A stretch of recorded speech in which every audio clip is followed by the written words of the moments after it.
हमारी cognitive science ये कहती है कि जब भी हम किताब उठाएंगे first page to last page ही हम लोग पढ़ेंगे, लेकिन ये सीक्वेंस हमेशा काम नहीं आता। अगर इन 9 पेपर्स में कोई भी चैप्टर 30 से ज्यादा सवाल लेकर के बैठा है, इसका मतलब सिंपल है कि हर साल 3 से ज्यादा क्वेश्चंस आ रहे हैं, हर पेपर में 3 से ज्यादा क्वेश्चन आ रहे हैं और हर साल अगर आप देखोगे लगभग 5 क्वेश्चन प्लस आ रहे हैं। स्ट्रक्चरल ऑर्गेनाइजेशन एकदम खत्म सा चैप्टर है, 3 टुकड़े हैं इसके, कॉकरोच, फ्रॉग और टिश्यू में सबसे ज्यादा क्वेश्चन बन रहे होते हैं और पिछले सालों का जो रुझान रहा है वो बड़ा खतरनाक रहा है मेरे भाई। यहां पर आपका अच्छे क्वेश्चंस पूछे जा चुके हैं। तो कई सारे स्टूडेंट्स हैं जिनके दिमाग में डाउट था कि सर रिवीजन तो करना है, हाथ में एनसीईआरटी है, सामने रखी है, साक्षात रिवीजन करने का मन भी है, लेकिन करें क्या।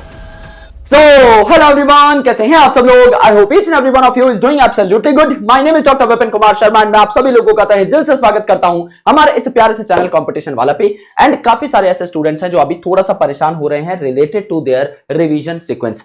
सर हम हमारे सामने एनसीईआरटी की दोनों किताबें लेकर के बैठे हैं, बायोलॉजी की 11th क्लास की एनसीईआरटी है हमारे पास, 12th क्लास की एनसीईआरटी है, सारे के सारे चैप्टर ही रिवाइज करने हैं, लेकिन हम किस सीक्वेंस में रिवाइज करें ये हमें नहीं पता लग रहा है। बिकॉज जब भी हमारी कॉग्निटिव साइंस ये कहती है कि जब भी हम किताब उठाएंगे first page to last page ही हम लोग पढ़ेंगे, लेकिन ये सीक्वेंस हमेशा काम नहीं आता और खासकर पेपर से 4-5-6 दिन पहले तो बिल्कुल काम नहीं आता। क्यों? क्योंकि अब इट्स टाइम पर you need to prioritise things. समझ लीजिए आपके पास लिमिटेड टाइम है, दिन में आप 8 घंटा ही पढ़ाई कर रहे हैं और 8 घंटे में आप मुश्किल से लेट से 8, 9, 10 चैप्टर, 20 चैप्टर रिवाइज कर पा रहे हैं, जो भी आपका शेड्यूल है उस हिसाब से। अब यहां पर इट इज वेरी इंपॉर्टेंट कि आप हाई इल्डिंग टॉपिक्स को रिवाइज करें, ना कि लो इल्डिंग टॉपिक्स को रिवाइज करें। यानी आप एक ऐसे सीक्वेंस में चलें जहां से आपको आउटकम भी मिल रहा हो। फॉर एग्जाम्पल आप लिविंग वर्ल्ड रिवाइज कर रहे हैं, लेकिन वहां से अगर क्वेश्चन बनते ही नहीं है, वहां से अगर एक ही क्वेश्चन आ रहा है हर साल, या कई बार ऐसा हुआ है कि एक क्वेश्चन भी नहीं आया, तो आपका लॉस हो गया। जितने में आप 10-12 पेजेस लिविंग वर्ल्ड के पढ़ रहे थे, उतनी देर में आप रिप्रोडक्टिव हेल्थ के 10 पेजेस पढ़ते या प्रिंसिपल्स ऑफ बायोटेक्नोलॉजी के 10 पेजेस पढ़ते, तो आपको 3 गुना रिटर्न मिल रहा होता। So it is very important कि आप एक सीक्वेंस में ना चल करके हाई इल्डिंग टॉपिक्स को पहले पढ़ें, हाई इल्डिंग चैप्टर्स को पहले पढ़ें, जिससे आपका आउटकम भी ड्राइव हो रहा हो। तो मैं आपको यहां पर बता देता हूं कि किस सीक्वेंस में आपको चलना चाहिए आइडियली। हालांकि आप अपने सीक्वेंस को थोड़ा बहुत आइटरेट कर सकते हैं। लेट्स से कोई चैप्टर आपको इजी लगता है, वो इंटरेस्टिंग लगता है, वो पढ़ने का मन करता है, तो बीच बीच में आप थोड़ी सी छेड़खानी अपनी मर्जी से कर सकते हैं, लेकिन क्या सीक्वेंस होना चाहिए ये मैं आपको बताता हूं। मैं जितने भी एनसीईआरटी के चैप्टर्स हैं, बॉटनी, जूलॉजी, कंप्लीट बायोलॉजी की मैं बात कर रहा हूं, उनको 4 टुकड़ों में तोड़ रहा हूं। सबसे पहले एकदम हो गए हाईएस्ट इल्डिंग, जिनसे आपके 30 प्लस क्वेश्चंस आए हैं लास्ट 9 सालों के अंदर।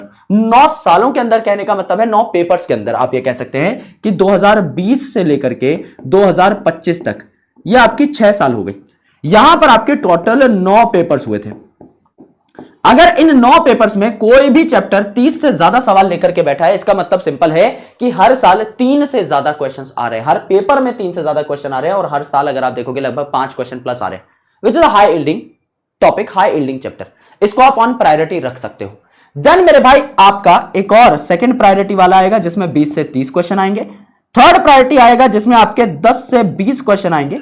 एंड आपका लास्ट आएगा जिसमें आपके लेस देन 10 क्वेश्चंस आ रहे होंगे, लेस देन 10 क्वेश्चंस आपके आ रहे होंगे। तो इसको हम कह रहे हैं प्रायोरिटी 1 30 प्लस क्वेश्चन, इसको हम कह रहे हैं प्रायोरिटी 2 20 से 30 क्वेश्चन, इसको हम कह रहे हैं प्रायोरिटी 3 10 से 20 क्वेश्चन, इसको हम कह रहे हैं प्रायोरिटी 4 आपका लेस देन 10 क्वेश्चन। इन चारों प्रायोरिटी में हम लोग चैप्टर्स को बांट रहे होंगे और फर्स्ट प्रायोरिटी वाले आप कोई भी उठा करके पहले कर सकते हो, फिर सारे सेकंड प्रायोरिटी वाले, फिर सारे थर्ड प्रायोरिटी वाले, फिर सारे फोर्थ प्रायोरिटी वाले, ऐसे करके आप अपने बायोलॉजी के सिलेबस को 4 टुकड़ों में, 4 हिस्सों में तोड़ रहे होंगे। फॉर एग्जांपल यहां पर अगर मैं आपको दिखाऊं तो this is 11th class syllabus. 2025 में कितने सवाल आए? 24 का जो री अटेम्प्ट हुआ था, then 24 normal paper, 23 normal paper, 23 का मणिपुर का पेपर, 22 का नॉर्मल पेपर, 22 का री अटेम्प्ट, देन 21 का पेपर, 20 का पेपर। टोटल क्वेश्चन मैंने यहां पर लगा रखे हैं। प्रायोरिटी देखिए मेरे भाई, लिविंग वर्ल्ड 5 क्वेश्चन आए, यानी 4th प्रायोरिटी का है, इसको सबसे लास्ट में पढ़ना है। 10 क्वेश्चन आए यहां पर बायोलॉजिकल क्लासिफिकेशन, 4th प्रायोरिटी मान लो भाई, 0 to 10 क्वेश्चन। 23 क्वेश्चन आए हैं प्लांट किंगडम, ये आपकी अच्छी है, ये आपकी सेकंड प्रायोरिटी पे आ गया। एनिमल किंगडम में आए हैं 29 क्वेश्चन, ये आपका सेकंड प्रायोरिटी पे आ गया, लगभग इसमें 20 से 30 क्वेश्चन आए हैं। मॉर्फोलॉजी 27 क्वेश्चन, एनाटॉमी आपका लगभग 24 क्वेश्चन यहां पर आए हैं, यानी ये सारे सेकंड प्रायोरिटी चैप्टर्स आ गए। इनको आपको डिटेल में पढ़ना है, अच्छे से रिवाइज करना है इन सारे के सारे चैप्टर्स को, plant kingdom, animal kingdom, morphology, anatomy. Structural organisation 36 यानी फर्स्ट प्रायोरिटी है। स्ट्रक्चरल ऑर्गेनाइजेशन एकदम खत्म सा चैप्टर है, 3 टुकड़े हैं इसके, कॉकरोच, फ्रॉग और टिश्यू में सबसे ज्यादा क्वेश्चंस बन रहे होते हैं और पिछले सालों का जो रुझान रहा है वो बड़ा खतरनाक रहा है मेरे भाई। यहां पर आपका फ्रॉग और कॉकरोच से भी अच्छे अच्छे क्वेश्चंस पूछे जा चुके हैं। Cell the unit of life आपका 28 क्वेश्चन यानी सेकंड प्रायोरिटी चैप्टर है। बायोमोलिक्यूल्स आपका 40 क्वेश्चन की रेंज में जा चुका है, first priority, top most priority मेरे भाई, स्टार भी लगा देता हूं यहां पर।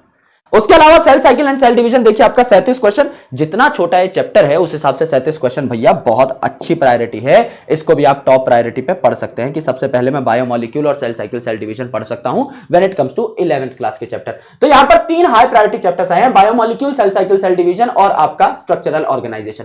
बाकी cell the unit of life, anatomy, morphology, animal kingdom, plant kingdom, इनमें से कोई भी पढ़ सकते हो बाद में। थर्ड प्रायोरिटी पे कोई है नहीं, लिविंग वर्ल्ड और बायोलॉजिकल क्लासिफिकेशन बाद में आप अपने हिसाब से कर सकते हो।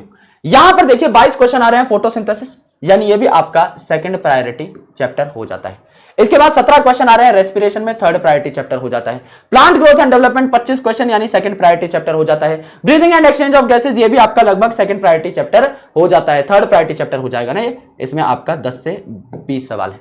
यस, फिर आपका आ जाएगा यहां पर बॉडी फ्लूइड एंड सर्कुलेशन, ये भी आपका थर्ड प्रायोरिटी चैप्टर हो जाएगा। Excretory product and their elimination ये भी आपका थर्ड प्रायोरिटी चैप्टर हो जाएगा। Locomotion and movement third priority, neural control coordination third priority, chemical control and integration आपका second priority, sexual reproduction of flowering plant देख सकते हैं 29 क्वेश्चंस हैं, सेकंड प्रायोरिटी है, लेकिन 30 के आसपास हैं तो इसको आप ऑन प्रायोरिटी पढ़ सकते हैं।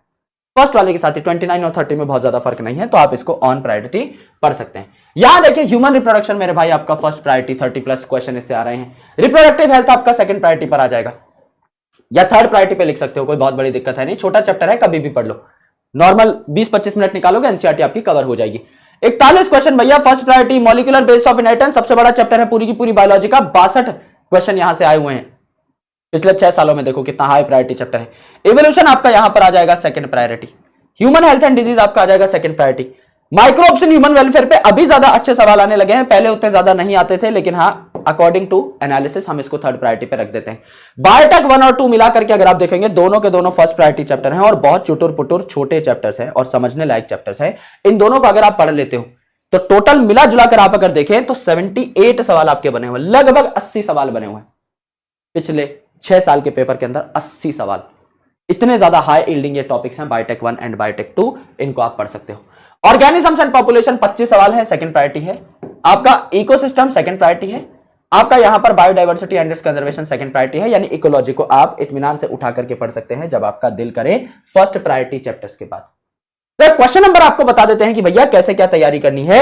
तो यहां पर सबसे पहले अगर आपको पढ़ना है आप बायोटेक को पढ़ सकते हैं क्योंकि छोटे चैप्टर हैं और हाई यील्डिंग भी हैं। मॉलिक्यूलर बेसिस ऑफ इनहेरिटेंस को नहीं छोड़ना है, प्रिंसिपल्स इनहेरिटेंस वेरिएशन को नहीं छोड़ना है, ह्यूमन रिप्रो को आपको नहीं छोड़ना है, sexual reproduction of flowering plant को नहीं छोड़ना है। इसके अलावा मेरे भाई यहां पर प्लांट और ह्यूमन फिजियोलॉजी के जितने भी चैप्टर्स है सेकंड और थर्ड प्रायोरिटी में आ रहे हैं क्योंकि छोटे छोटे चैप्टर है, बहुत ज्यादा सवाल इनसे नहीं बनते हैं। हाँ, अपनी यूनिट के हिसाब से दे कैरी गुड क्वेश्चंस, लेकिन यूनिट्स ही बहुत छोटी हैं तो ओवरऑल इनसे बहुत ज्यादा सवाल नहीं बनते। प्लांट फिजियोलॉजी छोटी है इसीलिए नहीं बनती, एंड मेरे भाई ह्यूमन फिजियोलॉजी बड़ी है तो क्वेश्चंस चैप्टर वाइज बाइफरकेट हो जाते हैं, इसीलिए हर चैप्टर से बहुत ज्यादा सवाल आपको नहीं देखने को मिलेंगे। तो आराम से एंड में पढ़ सकते हो, समझने लायक यूनिट है, एंड में आप निकाल सकते हो। बायोमोलिक्यूल्स पढ़िए, सेल साइकिल सेल डिवीजन पढ़िए सबसे पहले, स्ट्रक्चरल ऑर्गेनाइजेशन पढ़िए, पिछले सालों का जो ट्रेंड है उस हिसाब से चलते चले जाइए। ये आपका आइडियल ट्रेंड होना चाहिए। यानी अगर आप पूछें कि सर 11th क्लास में सबसे पहले मैं क्या पढ़ूं, 11th क्लास में लिविंग वर्ल्ड शुरू में नहीं पढ़ना है, बायोलॉजिकल क्लासिफिकेशन शुरू में नहीं पढ़ना है, प्लांट किंगडम पढ़िए, एनिमल किंगडम पढ़िए, मॉर्फोलॉजी पढ़िए, एनाटॉमी पढ़िए, स्ट्रक्चरल ऑर्गेनाइजेशन पढ़िए, सेल जो है उसको थोड़ा स्किप कर सकते हैं, बेसिक है, सेल साइकिल सेल डिवीजन पढ़िए, बायोमोलिक्यूल पढ़िए। प्लांट फिजियोलॉजी ह्यूमन फिजियोलॉजी आपका थर्ड प्रायोरिटी पे आ रहा था, उसको थोड़ा कोने खिसका सकते हैं। 12th क्लास में अगर आप देखें तो सेक्सुअल रिप्रोडक्शन पढ़िए, ह्यूमन रिप्रोडक्शन पढ़िए, आपका रिप्रोडक्टिव हेल्थ को थोड़ा कोने सरका सकते हैं। उसके बाद आपका principles of inheritance and variation पढ़िए, मॉलिक्यूलर बेसिस ऑफ इनहेरिटेंस पढ़िए, इवोल्यूशन को थोड़ा बाद में पढ़ सकते हैं। उसके बाद ह्यूमन हेल्थ एंड डिजीज को आप पढ़ सकते हैं, माइक्रोब्स इन ह्यूमन वेलफेयर को थोड़ा बाद में पढ़ सकते हैं, बायोटेक को पढ़ लीजिए, एंड सेकंड प्रायोरिटी पर आप अपनी इकोलॉजी को पढ़ सकते हैं, इकोलॉजी को पढ़ सकते हैं। और उसके अलावा जितने टॉपिक्स बचे हैं ये आप रेस्ट इसके बाद पढ़ सकते हैं, जैसे कि plant physiology, human physiology, microbes in human welfare, reproductive health, ये सारे चैप्टर्स आप बचे हुए, cell the unit of life, ये सारे बचे हुए बाद में कर सकते हैं। This should be an ideal sequence कि इसमें हमें रिवीजन अपना कर लेना है। ऑलराइट, सो कई सारे स्टूडेंट्स हैं जिनके दिमाग में डाउट था कि सर रिवीजन तो करना है, हाथ में एनसीईआरटी है, सामने रखी है, साक्षात रिवीजन करने का मन भी है, लेकिन करें क्या? लिविंग वर्ड से शुरू कर दें, रैंडम चलें, कैसे बढ़ें? This is the ideal sequence. करना इस तरीके से चाहिए, बाकी आपकी जो इच्छा है आप उस तरीके से करके ही रहेंगे, लेकिन फिर भी अगर आप यील्ड पॉइंट ऑफ व्यू से जाएं then this is the best thing that you can do as of now. कम से कम वक्त में ज्यादा से ज्यादा आउटकम चाहिए, इसी तरीके से आएगा, इसके अलावा और कोई तरीका, कोई और रुझान है नहीं। तो इसको फॉलो करिएगा, बिकॉज डेटा कभी झूठ नहीं बोलता, नंबर्स डोंट लाई। इंसान झूठ बोल सकता है, बात गलत लग सकती है आपको, बात सही लग सकती है, किसी के लिए कोई बात सही है, किसी के लिए वही बात गलत है, it is very subjective matter, लेकिन डेटा डोंट लाई। अगर यहां पर लिखा हुआ है कि इतने सालों में इतने क्वेश्चन आए हैं तो आए हैं, साक्षात प्रमाणित है, इनको करते हुए चलिए। कोई भी दिक्कत हो, कोई भी परेशानी हो, कोई और चीज चाहिए, मुझे नीचे बताइएगा। साइंटिस्ट का इंट्रोडक्शन, यूनिट का इंट्रोडक्शन और जितनी भी आपकी एनसीईआरटी समरीज है जिनमें एक्स्ट्रा पॉइंट्स हैं, वो सारी बातें आपकी कल तक आपके हाथों में आ जाएंगी वीडियो के फॉर्मेट में, तो टेंशन लेने की जरूरत नहीं है। उसके अलावा भी कुछ चाहिए, किसी प्रकार की मदद चाहिए तो नीचे बताइएगा जरूर, और इस सीक्वेंस में अपनी प्रिपरेशन, अपनी रिवीजन करना स्टार्ट कर दीजिए। ऑलराइट, मैं मिलूंगा आपसे अगले सेशन में, तब तक के लिए अपना ख्याल रखिए। Tata, bye bye, take care, lots of love, जय हिंद, मुलाकात जल्दी होगी, बाय बाय।